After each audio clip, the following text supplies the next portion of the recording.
আমি রাজি। রজনীর কথাটা যেন বিদ্যুতের ন্যায় এসে প্রবেশ করলো সাদমানের কানে। সাদমান তার কানকে বিশ্বাস করতে পারছে না। সত্যি রজনী এটা বলেছে? সাদমানের তো নিজেকে পৃথিবীর সবচেয়ে সুখী ব্যক্তি মনে হচ্ছে। তার ভালোবাসাকে তার আল্লাহ পাইয়ে দিচ্ছে। এই খুশি সে কিভাবে প্রকাশ করবে বুঝে উঠতে পারছে না। রজনীর হাত সহসা মুঠোয় নিল, তারপর ওষ্ঠ ছুঁয়ে দিয়ে বলল, ধন্যবাদ রজনী, আমাকে বিশ্বাস ভরসা করার জন্য। আমার যে কি খুশি লাগছে বলে বোঝাতে পারবো না। আমি এখনই বাবা মাকে বাংলাদেশে আসতে বলছি। সাদমান চলে গেল। রজনী নির্লিমেষ চোখে চেয়ে দেখলো সাদমানের যাওয়া। এত খুশি এই ছেলেটা শুধু হ্যাঁ বলাতেই। পার্লারের লোকেরা এসে সাজিয়ে দিয়ে গেছে সানজিদাকে। সানজিদা এখন নিজের রুমে বসে আছে। সানজিদার রুমে রুয়াত, রজনীও আছে। আজ সকালে আবার জবাও এসেছে। রুয়াতের দেখতে ইচ্ছে করে না এই জবাকে। ইচ্ছে করে জবা গাছের সাথে ম্যাজিক করে ফুল বানিয়ে আটকে রাখতে। আসার পর থেকে শুধু ঢং করছে। পুরো বাড়ি টই টই করছে কোমর দুলিয়ে দুলিয়ে। ভীষণ বিরক্ত এতে রুয়াত। বর এসে গেছে, সানজিদাকে নিয়ে আসো। রুমে ঢুকতে ঢুকতে কথাটা জবা বলে। পরনে তার লাল টুকটুকে পাতলা শাড়ি, শরীরের ভাঁজ স্পষ্ট। রুয়াত পারছে না এই শরীরে কেরোসিনের তেল ঢেলে দিতে। সব কিছু করছে ছেলেদেরকে ইমপ্রেস করতে। বেহায়া মেয়ে, বিয়ে ঠিক হবার পরও এমন বেহায়াপনা করছে, সি। রুয়াত রজনী সানজিদাকে নিয়ে গেল স্টেজে। নাইমুরের পাশে বসিয়ে দিল। নাইমুর মুগ্ধ চোখে দেখলো তার প্রিয়তমাকে। সবার অগোচরেই সানজিদার হাতখানা হালকা চেপে ধরলো। ফিসফিস করে বলল, অসম্ভব সুন্দর লাগছে তোমায় সানজু, মাশাআল্লাহ। সানজিদা লজ্জার ন্যায় নিয়ে গেল। কাজী এসে বিয়ে পড়ানো শুরু করলো।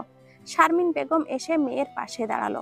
কবুল বলার সময় মেয়েদের পাশে কারোর থাকাটা ভীষণ দরকার। কাজী কবুল বলতে বললে সানজিদার মুখ দিয়ে কবুল বের হয় না। মনে হয় কেউ যেন আটকে রেখেছে তার কণ্ঠনালী। শারমিন বেগম মেয়েকে ভরসা দিলেন। সানজিদা খানিক ভরসা পেল, আর একটু সময় নিয়ে কবুল বলল। নাইমুরকে বলতে বললে নাইমুর সানজিদার দিকে তাকিয়ে কবুল বলে দেয়। সকলে আলহামদুলিল্লাহ বলে ওঠে। কিছুটা দূরেই নীলিমের চোখে চেয়ে আছে সাফায়াত। আদরের বোনটা আজ থেকে অন্যের অর্ধাঙ্গিনী, আজ থেকে অন্যের বাড়িতে থাকবে। ভাই ভাই বলে ডাকার সময় ক্ষণিকের হয়ে গেল একেবারে।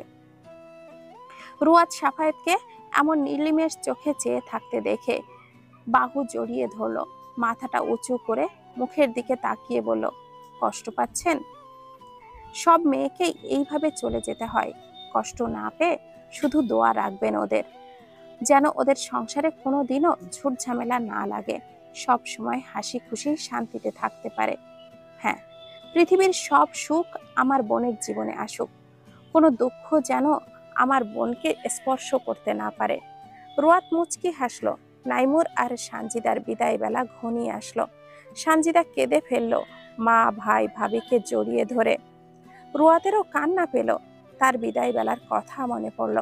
সাফায়াত বোনকে ধরে গাড়িতে বসিয়ে দেয়। তারপর নাইমুরের দিকে তাকিয়ে বলে, আগলে রাখিস আমার বোনকে ইয়ার।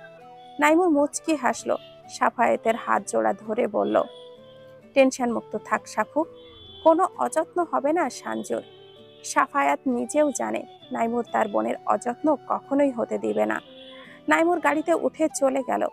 সকলে তাকিয়ে রইল চলন্ত গাড়িটার দিকে যতক্ষণ চোখ যায়। রুয়াত শাশুড়িকে ধরে নিয়ে রুমে যায়। সাদমান নিজের রুমে ফিরে সোজা তার মা বাবাকে ফোন করে।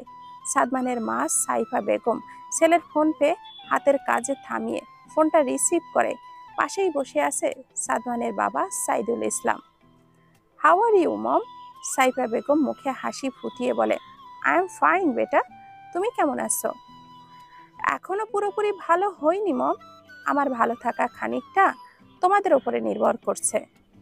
সাইফা বেগম ভুরু কুচকে বলল, মানে? মানেটা হচ্ছে আমি বিয়ে করতে চাই ভেরি সুন। মেয়েটাও পছন্দ, মেয়েও রাজি। এখন তোমরা বাংলাদেশে এসে কথাবার্তা বলো মেয়ের পরিবারের সাথে। সাইদুল ইসলাম চকিত চমকালো ছেলের এহেন কথায়। তার ছেলে বাংলাদেশের এক মেয়েকে বিয়ে করতে চায়। স্ত্রীর থেকে ফোনটা নিয়ে ছেলেকে বলল, মেয়েটা কে সাধু? বইয়ের বড় বোন রজনী। মেয়েটা ভীষণ Lakshmi dad, and most beautiful. তোমাদের পছন্দ হবে, ট্রাস্ট মি। আচ্ছা, ছবি পাঠাও তো। সাদমান ফোনটা হোল্ড করে রজনীর ছবি পাঠিয়ে দিল। সাইদুল ইসলাম আর সাইফা বেগম রজনীর ছবিটা দেখলো, পছন্দ হলো। সাদমান জিজ্ঞাসা করলো, কেমন দেখলে? হ্যাঁ, চলে। তাহলে আর কি, কালই চলে আসো বাংলাদেশে। সামনাসামনি দেখলে বুঝতে পারবে মিস রজনী কতটা মিষ্টি একটা মেয়ে। কালই দেখা হচ্ছে তাহলে। সাদমান ফোনটা কেটে দিল। সে এখনই তার বাবা মাকে রজনীর অতীতটা বলবে না, এসব ফোনে বলার মতো বিষয়ও না। ঠান্ডা মাথায় বসে সামনাসামনি বুঝিয়ে বলতে হবে। সাদমানের বিশ্বাস তার বাবা মা বুঝবে বিষয়টা। রজনীর রোয়াত এখনো শারমিন বেগমের রুমে, অতিরিক্ত কান্না করায় শরীর একেবারে নেতিয়ে গেছে। রজনী রুয়াতকে নিজের রুমে চলে যেতে বলে। রজনী নিজে থাকবে আজ শারমিন বেগমের কাছে। রুয়াত চলে আসে। সাফায়েত বেলকনিতে দাঁড়িয়ে আছে। রুয়াত রুমে ঢুকেই বিছানায় বসে বলল, রুমে আসুন সাফু। সাফায়েত রুয়াতের আওয়াজ পেয়ে রুমে আসলো। মন খারাপ এখনো? সাফায়েত রুয়াতের পাশে বসে বলে, না। তাহলে লাইটটা বন্ধ করে আসুন তো, একটু ঘুম দিব আপনার বুকে মাথা রেখে। বিছানায় শুয়ে বলে রুয়াত। সাফায়েত রুমের লাইটটা বন্ধ করে বিছানায় আসে। সাফায়েত শুতেই রুয়াত সাফায়েতের বুকে মাথা রাখে। সাফায়েত বাঁ হাত রুয়াতের মাথায় আলতো করে রাখে। মা ঘুমিয়েছে রুয়াত? হ্যাঁ, আপু আছে রুমে। ও, ঘুমিয়ে পড়ো তুমিও, কাল তো ওদের বাড়িতে যেতে হবে। আপনিও ঘুমানোর চেষ্টা করুন। সকাল 11টার দিকে রোহান ঘুম থেকে ওঠে। কাজের বুয়া রান্না বান্না করে রেখে চলে গেছে। রোহান ব্রাশ করে খাবার টেবিলে আসে খাবার খেতে। এরই মধ্যে পকেটে থাকা ফোনটা বেজে ওঠে। রোহান চেয়ারটা টেনে বসে পকেট থেকে ফোনটা বের করে দেখে নীতি ফোন করেছে। রোহান প্লেটে রুটি নিতে নিতে ফোনটা রিসিভ করে কানে নেয়। বলো নীতি। নীতি তার হলের রুমের করিডোরে দাঁড়িয়ে আছে। আজ সকাল থেকেই আকাশটা কেমন যেন মেঘলা, একদম বাউন্ডেলে মেঘ ঘোরাঘুরি করছে আকাশে। সেই সাথে আজ নীতির মনটাও ভীষণ খারাপ। আসার পর থেকেই কথা হয়নি রোহানের সাথে। তার উপর ভার্সিটির এক ছেলে আজকাল বেশ বিরক্ত করছে নীতিকে। এর আগেও করেছে, তবে কথা বলার চেষ্টা করেনি। এমনি শুধু তাকিয়ে থাকতো, কিন্তু এখন কথা বলা থেকে শুরু করে হুটহাট হাত ধরে বসে। নীতি মানাও করেছে ছেলেটাকে, তবে ছেলেটা শুনতে নারাজ। তার নীতিকে পছন্দ হয়েছে, ফোন দিয়ে বিরক্ত করে। ক্লাসের ফ্রেন্ডদের থেকে নীতির নাম্বারটাও সংগ্রহ করেছে। ছেলেটা আবার ভার্সিটির পলিটিক্স করে বেড়ায়, বেশ পাওয়ারফুল ব্যক্তি। নীতি সিদ্ধান্ত নিয়েছে এই ভার্সিটিতে সে আর পড়বে না, খুব শীঘ্রই ঢাকাতে চলে যাবে। ইয়ার লস হলে হবে। কেমন আছেন? রোহান মুখে রুটি নিতে নিতে বলল, ভালো আছি। তুই? ভালো নেই। রোহান ভুরু কুঁচকে আসলো। কেন ভালো নেই? আমি আর ফেনীতে থাকবো না। কেন? এই শহরটা আর ভালো লাগছে না। আমি ঢাকায় পড়বো, আপনাদের আশেপাশেই থাকবো। এখানে একা একা ভালো লাগে না। হো, তোর ভাইকে বল, আমায় না বলে। ভাইয়াকে বলবো, আপনাকেও জানিয়ে রাখলাম। আচ্ছা, খেয়েছিস? না। আপনি? খাচ্ছি। খাসনি কেন এখনো? তাড়াতাড়ি খেয়ে নে। আচ্ছা, রাখছি তাহলে। নীতি ফোনটা কেটে দিল। হলের নিচে তাকাতেই দেখলো গেটের বাহিরে নিলয় দাঁড়িয়ে আছে। নীতির বিরক্ত লাগছে। এই ছেলেকে বললেও তো শুনছে না। যত তাড়াতাড়ি সম্ভব চলে যেতে হবে। এই ছেলের স্বভাবও ভালো না। 101টা প্রেম করে, আবার শারীরিক সম্পর্কও করে মেয়েদের সাথে। যার উপর নজর পড়ে তাকেই জোর করে একদিনের জন্য হলেও বেডে নিয়ে যায়, তারপর টিস্যুর মতো করে ছুঁড়ে ফেলে দেয়। নীতি নেহালকে ফোন দিয়ে সব কিছু বলল। নেহাল বলল ছেলেটার ফোন নাম্বারটা দিতে। নীতি ফোন নাম্বারটা দিল। নেহাল নিলয়কে দেখে নিবে এটা বলল। আর ও বলল যে পড়তে না চাইলে জোর করবে না। ওইদিকে নীতির ভার্সিটির সব কাজটাজ শেষ হলে নেহাল আসবে নীতিকে নিতে। নীতি কিছুটা রিলিফ পেল। নেহাল দুপুরের দিকে রোহানের বাসায় আসলো। রোহান তখন বেডে শুয়ে বাংলাদেশের ক্রিকেট ম্যাচ দেখছিল। নেহাল বিছানায় বসলো। রোহান, একটা ঝামেলা হয়েছে রে। রোহান ভুরু কুঁচকে বলল, কিসের ঝামেলা? নীতিকে ঢাকায় নিয়ে আসবো। হ্যাঁ, নীতি বলল তো ও চলে আসবে। নিলয় নামের ছেলেটা বেশ বিরক্ত করছে নীতিকে। আমি আজ কথা বলেছি নাম্বার নিয়ে নিলয় ছেলেটার সাথে। ওর ইতিহাসও জেনেছি লোক লাগিয়ে। ব্যাকগ্রাউন্ড ভালো না, পলিটিক্স করে, নেশাখোর, হাজারটা মেয়ের সাথে শারীরিক সম্পর্ক করে। এখন বলছে ও নীতিকে পছন্দ করেছে, নীতিকে ওর চাই। রোহান শোয়া থেকে উঠে বসলো। কবে থেকে বিরক্ত করছে? এই মাস দুয়েক। আর আমাকে আজ বলছিস? পলিটিক্স তো আমরাও করি। নীতি ভয় পেয়ে চলে আসতে চাইছে তাই বলে? বুঝছিস না কেন ব্যাপারটা? ফেনী শহরে আমাদের পাওয়ার নেই, তার চেয়ে নীতি এখানে চলে আসুক। নিলয়ের A to Z সব হিস্ট্রি আমাকে দিস তো। ফেনী শহরের পাওয়ার ওর পাশা দিয়ে ভরে দিয়ে আসবো, আর তোর বোনরে ঠাটিয়ে চড় মেরে আসবো। ছেলেটা বিরক্ত করছে। কই আগে বলবে না? তা না করে এখন বলতেছে। আমি সপ্তাহখানেক পর ফেনীতে যাব নীতিকে আনতে। আমি কোনো রিস্ক নিতে চাই না ইয়ার আমার বোনকে নিয়ে। আচ্ছা, নীতিকে নিয়ে আয়, তারপর দেখছি ওই ব্যাটাকে। সাদমান, রজনী, রুয়াত, সাফায়াত এসেছে নাইমুরদের বাড়িতে। রজনী আজ হোয়াইট কালারের শাড়ি পরেছে, সাদমান ম্যাচিং করে সাদা পাঞ্জাবি। রুয়াত পার্পল কালারের কুর্তি পরেছে, আর সাফায়াত পার্পল কালারের শার্ট। সাদমান রজনীর হাত ধরে ঘুরছে বাড়ির বাগানটাতে। বউ ভাত বলে কথা, আনাচে কানাচে লোকজনের সমাগম। অনেক মানুষ এসেছে বউ ভাতে। সাদমান রজনীকে বলছে তার বাবা বিডিতে আসছে ভেরি সুন, আর তার রজনীর বিয়ের কথা সে বলবে। রজনী চুপচাপ শুনছে শুধু কথাগুলো। নাইমুরদের বাড়ির বাগানের এক পাশে হরেক রকমের ফুলের বাহার। সাদমান লাল টুকটুকে একটা গোলাপ ছিঁড়ে রজনীর কানে গুজে দিয়ে বলল, এটারই কমতি ছিল রজনী, এখন পরিপূর্ণ দেখাচ্ছে। রজনী আলতো হাতে ফুলটাকে ছুঁয়ে দিয়ে মুচকি হাসল। আকস্মিক শাড়ির আঁচলে টান পড়ায় পিছু ফিরল রজনী। 2.5 বছরের একটা বাচ্চা মেয়ে রজনীর আঁচল ধরেছে, পরনে লাল টুকটুকে ফ্রক, চুলগুলো দুই পাশে ঝুটি করা। রজনী নিচু হলো, আশেপাশে কাউকে না দেখে বলল, কি হয়েছে বাচ্চা? মামা পাপ্পা কোথায় তোমার? কোলে তুলে নিল বাচ্চাটাকে। সাদমান মেয়েটার শরীরে আলতো করে হাত রেখে বলল, কার বাচ্চা এটা? আশেপাশে তো কাউকে দেখছি না। সেটাই, বাচ্চাটা কি কিউট গুলুমুলু, তাই না? বাচ্চা মেয়েটা রজনীর কানে থাকা ফুলটার দিকে হাত বাড়িয়ে দিয়ে বলল, ফুল? আমি ফুল নিব? বাচ্চাটা তার নিজের কানে হাত দিয়ে কথাটা বলে।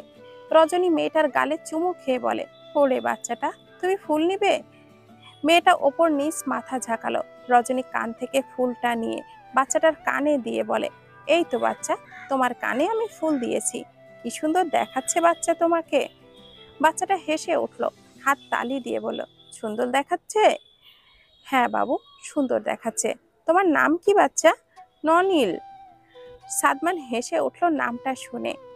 বাচ্চাটাকে নিজের কোলে নিয়ে বলল, এটা আবার কেমন নাম বাচ্চা? নলিন কালার নাম হয় নাকি? সাইড থেকে রুয়াতের কণ্ঠস্বর ভেসে আসলো, রজনীকে ডাকছে। রজনী সাদমানকে আসছি বলে চলে গেল। সাদমান একাই বাচ্চাটাকে কোলে নিয়ে বাগানটা ঘুরতে লাগলো। একা রেখে চলে যাবে যদি বাচ্চাটা হারিয়ে যায়? বাগানের এ ফুল ও ফুল দেখাচ্ছে।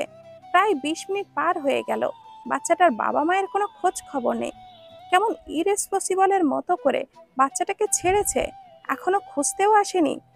সাদমান বাচ্চাটাকে জিজ্ঞাসা করলো, তোমার মাম্মাম পাপা কোথায় বাচ্চা? পাপা? হ্যাঁ, কাছে গুত্ত।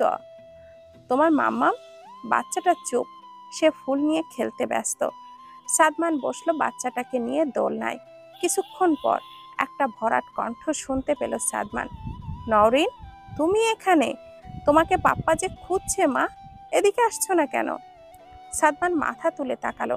স্যুট পরিহিত একটা লোক, অতি সুদর্শন বলা চলে, চোখে মোটা ফ্রেমের চশমা, এগিয়ে এসে বাচ্চাটাকে কোলে নিয়ে বলল, সরি মিস্টার, বিরক্ত করেনি তো নওরিন আপনাকে? সাদমান মুচকি হেসে বলল, না না, বিরক্ত করেনি, ভীষণ মিষ্টি বাচ্চাটা, তবে খেয়াল রাখা উচিত, বাচ্চা তো হারিয়ে যেতে পারে। পাশেই বসেছিলাম চেয়ারে, কখন যে দুষ্টু মেয়েটা চোখ ফাঁকি দিয়ে চলে আসলো বুঝতেই পারিনি। থ্যাঙ্কস আপনাকে mister Sadman. Thanks mister Sadman.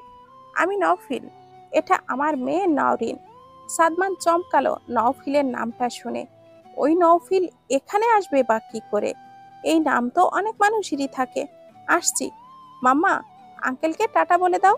Nowrin হাত নাড়িয়ে বলল, টাটা আঙ্কেল। নওফিল চলে গেল মেয়েকে নিয়ে। সাদমান ঠোঁট কামড়ে কিছুক্ষণ দাঁড়িয়ে থেকে চলে আসলো। পড়ন্ত বিকেল, খাওয়া দাওয়া শেষ রজনীদের। রজনী এখন বসে আছে সাদমানের সাথে প্যান্ডেলের ভেতর সাজানো চেয়ারে, রুয়াত সাফায়াতদের বাড়ির ভেতরে, নাইমুর সানজিদার কাছে। একটু পরেই বের হবে সবাই। রজনীর ওয়াশরুমের চাপ পেল, সেজন্য বসা থেকে উঠে সাদমানের দিকে তাকিয়ে বলল, আমার একটু ওয়াশরুমে যেতে হবে, আমি আসছি একটু। সাদমান মাথা ঝাঁকিয়ে আচ্ছা বলল। রজনী চলে গেল বাড়ির ভেতর। দোতলায় ওয়াশরুম। রজনী দোতলায় চলে গেল। করিডোর পেরিয়ে লাস্টের দিকে গেস্ট রুমে ওয়াশরুম আছে। রজনী করিডোর পেরিয়ে রুমের ভেতরে ঢুকলো। ওয়াশরুমের দরজা ধরে ধাক্কা দিতেই দেখলো ভেতর থেকে আটকানো। রজনী বুঝলো ভেতরে কেউ আছে, তাই অন্য রুমে ওয়াশরুমে যাওয়ার জন্য পা বাড়ালে ওয়াশরুমের দরজাটা খোলার শব্দ ভেসে আসে কানে। রজনী পেছন ফিরে দরজার দিকে তাকায়। ওয়াশরুম থেকে বেরিয়ে আসা একটা মুখশ্রী দেখার সাথে সাথেই রজনীর হৃৎপিণ্ডটা যেন কেঁপে ওঠে। মনে হলো পৃথিবী থমকে গেছে, তার 2 কদম পিছিয়ে গেল। আজ কয়টা বছর পর এই মুখশ্রী দেখছে রজনী। শ্বাস আটকে গেল, কণ্ঠনালী কেউ যেন ধরে রেখেছে। সামনে থাকা মানুষটারও কি একই অবস্থা রজনীকে দেখে? কোলে আছে সেই তখনকার বাচ্চাটা, পরনে ব্লু কালারের স্যুট, আগের থেকে সুদর্শন লাগছে। আচ্ছা, বাচ্চাটা কি নওফিলের কি হয়? মেয়ে? নওফিল তাহলে বুঝি বাচ্চা পেয়ে এখন পরিপূর্ণ, তাই না? রজনী আর দাঁড়িয়ে থাকতে পারল না, মুখ চেপে চলে আসলো। রুম থেকে বের হতেই চোখ দিয়ে টুকটুক করে পানি বের হতে লাগলো। আহ, আবার সেই কষ্ট। রজনী তো এবার মরেই যাবে। কি দরকার ছিল এতগুলো মাস পর আবারও এই মুখশ্রীকে চোখের সামনে নতুন রূপে দেখার? নফিল নিজেও পাথরের মতো করে জমে আছে। এতদিন পর প্রাক্তনকে দেখে হৃদয়টায় কেমন যেন একটা অনুভূতি হলো। মেয়েটার সাজ দেখে তো বোঝাই যাচ্ছে মেয়েটা ভালোই আছে। আচ্ছা, সত্যি রজনী ভালো আছে, সুখে আছে, তাই না? ও কি বিয়ে করেছে? ও নওফিল নামক মানুষটাকে কি ভুলে গেছে? না, ভোলেনি। ভুললে কি চলে যেত এইভাবে মুখ চেপে? মেয়েটাকে কম করে তো আর ভাঙেনি নওফিল। নিশ্চয় ঘৃণাও করে নওফিলকে। মেয়ের হাতের স্পর্শে ঘোর কাটল নওফিলের। এসেছে দূর সম্পর্কের চাস্তো ভাইয়ের বউ ভাতে। যদি কোনোভাবে জানতো এখানে রজনী আসবে, তাহলে কশ্চিন কালেও এই মুখ দ্বিতীয়বার দেখাতো না রজনীকে। নওফিল বেরিয়ে আসলো রুম থেকে। আজ আবারও যেতে হবে নাইমুরের শ্বশুর বাড়িতে। সাদমান আকস্মিক রজনীর অস্থির হয়ে দৌড়ে আসা দেখে ভারী চমকালো। রজনীর বাহু ধরে বলল, কিছু হয়েছে কি রজনী? আমি বাসায় যাব সাদমান, প্লিজ আমাকে বাসায় নিয়ে যান। আমি আর থাকতে পারবো না এখানে। আই নিড মেডিসিন, তা না হলে যে কোনো কিছু ঘটিয়ে ফেলবো নিজের সাথে। কেঁপে কেঁপে বলল কথাটা রজনী। সাদমান বুঝলো না। হুট করে রজনীর এমন কথা বলা দেখে কিছুই বুঝতে পারছে না। রজনীকে আশ্বস্ত করে বলল, ব্রো আর রুয়াত ওদের নিয়ে আসুক, তারপর। কেন তারপর? এরপর না, কোনো কিছুই না। আপনি না পারলে বলুন, আমি একাই চলে যাব, রেগে বলল কথাটা রজনী। সাদমানের বিস্ময়ের চরমে। সাদমান ভালো করে খেয়াল করতেই দেখল রজনীর শরীর স্বাভাবিকের তুলনায় অস্বাভাবিকভাবে কাঁপছে। এই ঠান্ডা আবহাওয়াতেও বাজেভাবে ঘামছে রজনী। সাদমান বুঝে নিল কিছু একটা তো হয়েছে, যার কারণে রজনীর এমন একটা অবস্থা হচ্ছে। পকেট থেকে ফোনটা বের করে সাফায়েতকে চলে যাওয়ার টেক্সটটা পাঠিয়ে রজনীকে নিয়ে চলে গেল। সাদমান রজনীকে নিয়ে নিজেদের বাসায় আসে। রজনী নিজের রুমে ঢুকে মেডিসিনটা খেয়ে নেয়, পরনের শাড়িটা খুলে কামিজ পরে নেয়। ব্যথায় বুকটা ভারী হয়ে আসছে। বুকে হাত ঘষে সারা রুম পায়চারি করতে লাগলো। সাদমান এতক্ষণ বাসার রুমে ছিল, এখন রজনীর রুমের সামনে আসলো। দরজাটা বন্ধ ভেতর থেকে। সাদমান টোকা দিল, রজনী দরজাটা খুলুন একটু। রজনী সাদমানের গলার আওয়াজ শুনে দরজাটা খুলে আবারও পায়চারি করতে লাগলো। সাদমান টেনে বসালো রজনীকে খাটে। রজনীর এমন অবস্থা জাস্ট নিতে পারছে না সাদমান। গালে আলতো করে হাত রেখে বলল, হট হ্যাপেন রজনী, কি হয়েছে আপনার? এমন দেখাচ্ছে কেন, বলুন আমায়। রজনী জোরে জোরে শ্বাস নিল। আমার খুব কষ্ট হচ্ছে সাদমান। রজনীর গলার স্বর শুনে সাদমানের ভেতরের অন্তর আত্মা যেন কেঁপে উঠল। কোথায় ব্যথা হচ্ছে আমায় বলুন। রজনী বুকে হাত দিয়ে বলে, আমার এইখানটায় ব্যথা হচ্ছে সাদমান। আমি পারতেছি না এই ব্যথা সহ্য করতে। মনে হচ্ছে আমি মরেই যাব। আমাকে মেরে ফেলুন না সাদমান। সত্যি আমি এই ব্যথা নিতে পারতেছি না। উফ, কি অসহ্য ব্যথা। রজনীর চোখ দিয়ে সমান তালে জল পড়তে লাগলো। সাদমান জড়িয়ে ধরল রজনীকে, মাথায় হাত রেখে বলল, হঠাৎ এত কষ্ট পাচ্ছেন কেন রজনী? কি হয়েছে আমাকে বলুন। আপনার চোখের জল আমার বড্ড পীড়া দিচ্ছে। রজনী এবার ডুকরে কেঁদে উঠল। সাদমানকে শক্ত করে জড়িয়ে ধরে বলল, জানেন, আমি আজ নওফিলকে দেখেছি। ও ছিল বিয়ে বাড়িতে। ওই যে আমরা যেই বাবুটাকে কোলে নিলাম না, ওই বাবুটা ওর কোলে ছিল। নওফিলের বাবু হয়েছে। ও সুখে আছে। ওর চোখের সামনে আসার পর থেকেই আমার বুকে ব্যথা করতেছে সাদমান। আমি কি এই বুকে ব্যথা নিয়ে মরে যাব? সাদমান বুঝে গেল ওই নওফিলই সেই নওফিল। কি এক ভাগ্য! ঘুরে ফিরে সেই নওফিলকেই কেন রজনীর সামনে আসতে হবে? রজনী তো সাদমানের সাথে নতুন জীবন শুরু করতে চাইছে, আর হুট করে এই লোকের আগমন। রুয়াদ, সাফায়াত, নাইমুর সানজিদাকে নিয়ে নাইমুরদের বাসার গেটের সামনে দাঁড়িয়ে আছে। সাফায়াত হাত ঘড়িটার দিকে তাকিয়ে বলে, দাঁড়িয়ে আছিস কেন নাইমুর? ওঠ গাড়িতে। নাইমুর এদিকে ওদিকে তাকিয়ে বলল, আরে আমার এক দুঃসম্পর্কের কাজিন যাবে, তার জন্যই তো অপেক্ষা করছি। নাইমুর ফোন দিল নওফিলকে। ফোনটা রিসিভ হতেই বলল, আপনি কোথায় ভাইয়া? নওফিল তার নিজের গাড়িতে বসে আছে, নাইমুরের বাড়ি থেকে কিছুটা দূরে। তুমি যাও নাইমুর, লোকেশনটা সেন্ড করো, আমি চলে যাব নওরিনকে নিয়ে। নাইমুর লোকেশনটা সেন্ড করে সানজিদাকে নিয়ে উঠে বসলো গাড়িতে। সাফায়েত ভুরু কুচকে বলল, তোর দুঃসম্পর্কের কাজিন আবার কে? চিনবি না? আমি নিজেও চিনতাম না, মাস কয়েক হলো চিনেছি। আমার বাবার চাচার চাচার ঘরের নাতি সে। আমার সাথে পরিচয় হয়েছে মাসখানেক আগে। আমরা কুয়াকাটা গেলাম না, তখন। এই শহরে নাকি থাকে এখন মেয়েকে নিয়ে। সাফায়েত গাড়ি চালানোতে মনোযোগ দিল। বাড়ির কাছে এসে গাড়ি থামিয়ে ভেতরে ঢোকে সবাই। নাইমুর সোফায় বসে বারবার সদর দরজার দিকে তাকায়। রুয়াত নিজের রুমে যায় শাড়ি চেঞ্জ করতে। সাফায়াত বারবার সদর দরজার দিকে তাকাতে দেখে বলে, তোর কাজিন কত দূর? ফোন দিয়ে দেখ। নাইমুর ফোন দেওয়ার জন্য পকেট থেকে ফোনটা বের করতে নিলেই দেখে সদর দরজা দিয়ে নওফিল তার মেয়ে নিয়ে ঢুকছে। নাইমুর ফোনটা পকেটে ঢুকিয়ে বসা থেকে উঠে দাঁড়িয়ে বলে, ওই তো এসে গেছে। সাফায়েত তাকালো, নওফিল এগিয়ে আসলো। নাইমুর বলল, এটা হচ্ছে আমার কাজিন নওফিল, আর ভাইয়া ও হচ্ছে আমার ফ্রেন্ড সাফায়াত। নওফিল সৌজন্যমূলক হাসি উপহার দিয়ে কুশলাদি করলো। নামটা শুনে সাফায়েতের কিছুটা খটকা লাগলেও পাত্তা দিল না। সোফায় নওফিলকে বসে থাকতে দেখে নিজেও বসে পড়ল। রুয়াদ শাড়ি পাল্টে থ্রি পিস পরে বসার ঘরে আসতেই পা চোলা যেন থেমে যায়। এই অভদ্র লোকটা তাদের বাসায় কেন? এই লোককে তার বোন দেখলে তো হুলুস থুলুস কাণ্ড ঘটিয়ে ফেলবে। রুয়াত এগিয়ে আসতে নিলে সাফায়েত বসা থেকে উঠে দাঁড়িয়ে রুয়াতের দিকে এগিয়ে আসলো। রুয়াত থেমে গেল। সাফায়েতের দিকে তাকিয়ে বলল, এই লোক এখানে কেন? এখানে কেন মানে? এটা নাইমুরের কাজিন। কি? এটা তো সেই নওফিল। আপনি বুঝতে পারছেন আপু দেখলে কি হবে? ওরে বের করেন বাসা থেকে। সাফায়েত রুয়াতের হাতটা টেনে ভেতরে নিয়ে গেল। বেরিয়ে যেতে বলবে, এটা কোন ধরনের কথা? ড্রয়িং রুম জুড়ে পিনপিনে নীরবতা। মুখোমুখি হয়ে বসে রয়েছে নওফিল, সাফায়েত আর সাদমান। রজনী ঘুমিয়েছে বিধায় জানে না নওফিল এই বাসায় এসেছে। নওফিলের মুখ অপরাধীর ন্যায় চুপসে আছে। সাফায়েত তা আর চোখে দেখছে। নাইমুর সানজিদা নিজের রুমে চলে গেছে।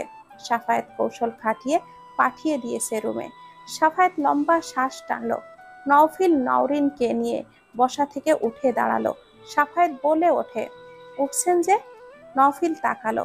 আসলে আর্জেন্ট একটা কাজ মনে পড়েছে, আমাকে যেতে হবে। সাফায়েত হাসলো, পালাতে চাইছেন? যা ভাবেন। বসুন, আপনি অতিথি আমাদের। চলে যাবেন কেন? না, আর থাকা সম্ভব নয়। আমি চাই না আমাকে দেখে পুনরায় কারোর হৃদয়ে মস্তিষ্কে বিষণ্ণতায় মূর্ছা যাক। তারা আপনাকে দেখেই ফেলেছে মিস্টার নওফিল, বিশেষ করে রজনী। সাদমান বলে উঠল কথাটা। নওফিল গম্ভীর কণ্ঠে বলল, সেটার জন্যই আফসোস হচ্ছে। যদি দেখা না হতো তাহলে ভালোই হতো। আমি কখনো চাইনি রজনীর সাথে দ্বিতীয়বার আর দেখা হোক। দেখা হওয়াতেই ভালোই হয়েছে। সামনে রজনীর বিয়ে, আপনাকে ইনভাইট করতে আর কষ্ট পোহাতে হবে না। তা আসবেন তো আমার আর রজনীর বিয়েতে? নওফিল বুঝতে বাকি নেই সাদমান লোকটার সাথেই রজনীর বিয়ে। কাটা ঘায়ে নুনের ছিটে দিচ্ছেন সাদমান? সাদমান নড়ে চড়ে বসলো, ভুরু কুচকে বলল, আপনার শরীরের ক্ষত ছিল নাকি নওফিল? আমার তো জানা ছিল না।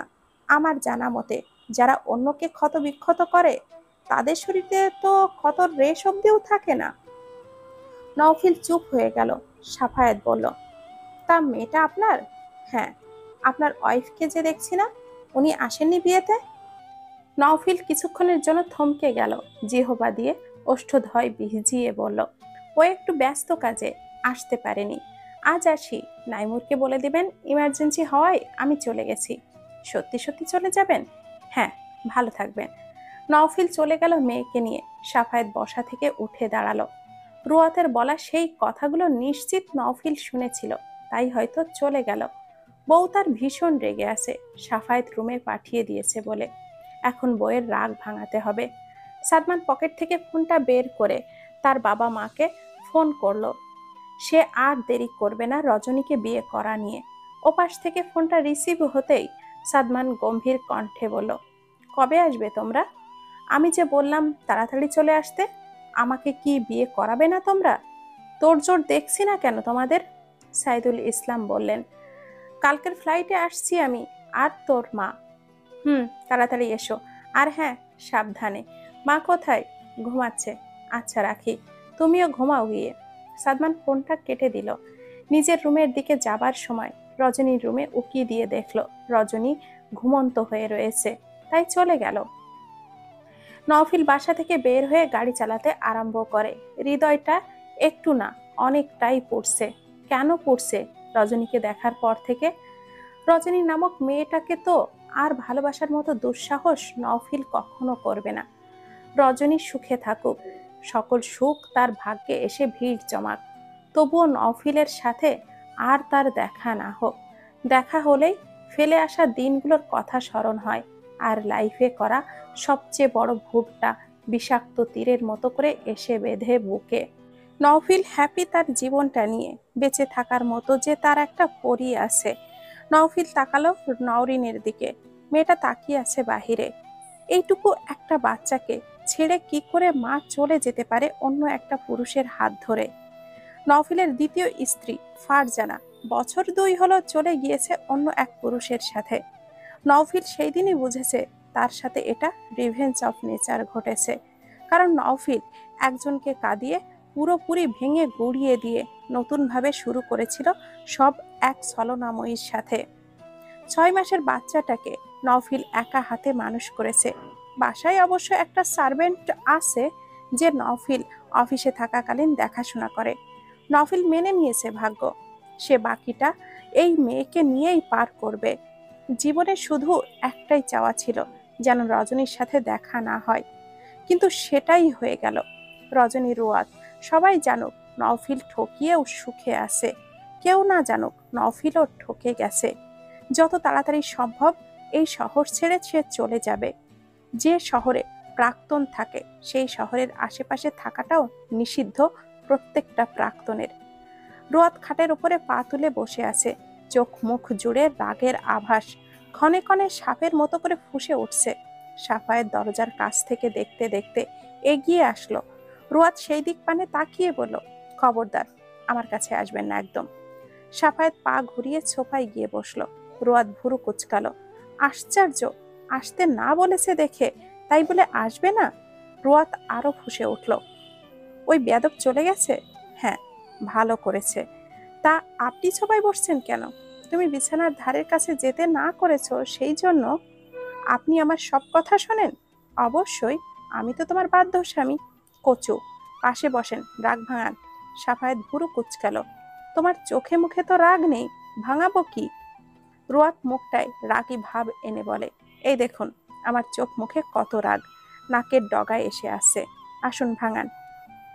সাফায়েত উঠে চলে আসলো বিছানায়, রুয়াতের পাশে এসে বসে নাকের ডগায় ওষ্ঠ ছুঁয়ে দিয়ে বলল, আই থিঙ্ক আর রাগ নেই নাকের ডগায়, চোখ মুছে আছে। সাফায়েত রুয়াতের ওষ্ঠ হালকা ওষ্ঠদয় মিলিয়ে দিয়ে বলল, আরো আছে? রুয়াত অন্যদিকে মুখ করে বলল, না আর নেই, আমার কাঁদতে ইচ্ছে করছে এখন। সাফায়েত রুয়াতকে এক হাত দিয়ে জড়িয়ে ধরে বলল, ওয়াই? আপনাকে বিয়ে করার পর আমার একটুও কাঁদা উচিত? কষ্টটা আসে না কেন কাছে? সবাই সুখ খোঁজে আর তুমি কান্না খুঁজতেছ? হ্যাঁ, শুধু সুখ দুঃখ ছাড়া পান সে তাকে। তোমাকে ছাদ থেকে ফেলে দিয়ে দুঃখ কষ্টের স্বাদ পাইয়ে দেই, তা বন্ধ হয় না। হাত পা ভেঙে পড়ে থাকবো আর আপনি ভার্সিটির ক্লাস বাদ দিয়ে আমার সেবা যত্ন করবেন? আহা, ভালো হবে না তাই না? আমি যা তাই তাই থাকবো চিরকাল। সাফায়েত কপালে চুমু খেয়ে বলল, সেটাই থেকো, কখনো বদলে যেও না যেন।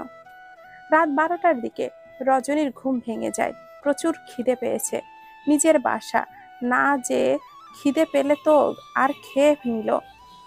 কাউকে ডেকে নেওয়া উচিত, কিন্তু কাকে ডাকবে? রুয়াত, ও তো ঘুমিয়ে পড়েছে। শারমিন বেগমও ঘুমিয়ে। সাদমানকে ডাকবে? হ্যাঁ, ডাকাই যায়। রজনী সাদমানকে টেক্সট করলো, তার খিদে পেয়েছে। মিনিট 10 পার হতে না হতেই সাদমান প্লেটে করে খাবার নিয়ে হাজির। রজনী জানতো হয় সাদমান জেগে আছে, কিন্তু খাবার নিয়ে যে একেবারে রুমে চলে আসবে সেটা ভাবতেও পারেনি।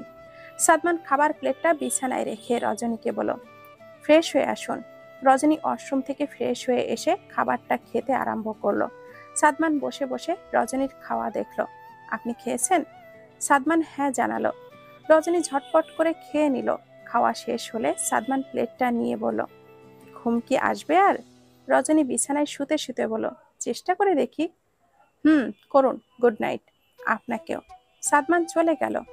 পরের দিন সকালে রজনীকে রজনীর বাসায় দিয়ে আসে সাদমান। সাফায়েত রুয়াত ভার্সিটিতে এসেছে, রোহান নেহালও এসেছে। রোহান নেহাল মাঠেই দাঁড়িয়েছিল। রুয়াত আসা মাত্রই রোহান খেয়াল করছিল। রুয়াত পাশ কাটিয়ে চলে যেতে নিলে রোহান জিজ্ঞাসা করে বসে, কেমন আছো রুয়াত? রুয়াত পেছন ফিরে, আলহামদুলিল্লাহ ভালো। আপনি? এই তো চলে যাচ্ছে বেশ। আলহামদুলিল্লাহ বলতে শিখুন। হ্যাঁ, সরি। For why? কুয়াকাটায় করা বিহেভিয়ারের জন্য। ফলটা আসলে আমারই ছিল। ভুলটা বুঝতে পেরেছেন তাহলে? সরি বলতে হবে না।